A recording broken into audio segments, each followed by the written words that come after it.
You hurt my heart. কি confused হচ্ছেন? You hurt my heart মানে কি? আসসালামু আলাইকুম এভরিওয়ান, আশা করছি সবাই অনেক বেশি ভালো আছেন। আজকে আমরা নতুন কিছু কনফিউজিং ওয়ার্ডস শিখব, যেগুলো আসলেই আমরা দেখলে কনফিউজড হয়ে যাই। সো এরকমের আরও হোমোফোন আছে, হোমোগ্রাফ আছে, হোমোনেইম আছে। সো সেই কনফিউশনে আমরা আজকে যাব না।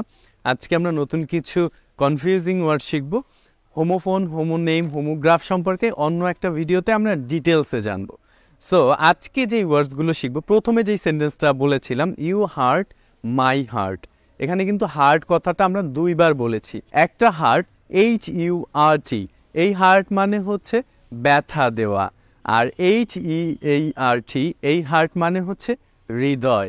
সো একটা হার্ট মানে হচ্ছে ব্যথা দেয়া, আর একটা হচ্ছে হার্ট হৃদয়, মানে হার্ট ভালোবাসার জন্য আপনার হার্টের দরকার হবে, আবার হচ্ছে কাউকে ব্যথা দেওয়ার জন্য আপনার হার্ট করতে হবে। সো বুঝতে হবে দুইটাই হার্ট, ব্যথা দেওয়ার জন্য এবং ভালোবাসার জন্য। দেন আমরা আরও একটা কনফিউজিং ওয়ার্ড নিতে পারি, সেটা হচ্ছে আই, শুধু আই, একটা লেটার, এবং হচ্ছে EYE, এটাও কিন্তু আই।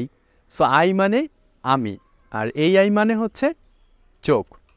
সো আপনারা ভিউয়ার্সরা যারা যারা এই ভিডিওটি দেখছেন, আপনারা অবশ্যই যেই ওয়ার্ডসগুলো শিখছেন এই ওয়ার্ডসগুলো দিয়ে একটা করে সেন্টেন্স মেক করে কমেন্ট সেকশনে লিখে প্র্যাকটিস করতে থাকবেন, যাতে করে পরবর্তীতে ভুলে না যান। দেন তারপরে আছে যেই ওয়ার্ডটা, সেটা হচ্ছে ব্রেক, BREAK, ব্রেক। এই ব্রেক মানে কি? ব্রেক মানে কি ভাঙা? ইয়েস, ব্রেক মানে ভাঙা। তাহলে আমরা যে বলি যে গাড়িটা ব্রেক করো, গাড়িটা ব্রেক করো, ওই ব্রেকের মানে কি? ওই ব্রেকের মানে হচ্ছে ব্রেক কষা। আমরা যখন গাড়ি চালাই, বাস চালাই, আমরা যখন বাইক চালাই, তখন কিন্তু আমাদের ব্রেক করতে হয়। সো ওই ব্রেকের মানে হচ্ছে ব্রেক কষা। আর একটা ব্রেক মানে হচ্ছে ভাঙা। দুইটার বানান সেম, উচ্চারণও সেম, কিন্তু মিনিং দুই রকমের হয়ে থাকে। ব্রেক মানে ভাঙা, ব্রেক মানে ব্রেক কষা। Then the next one is be মানে হচ্ছে হওয়া, বি ভার্ব।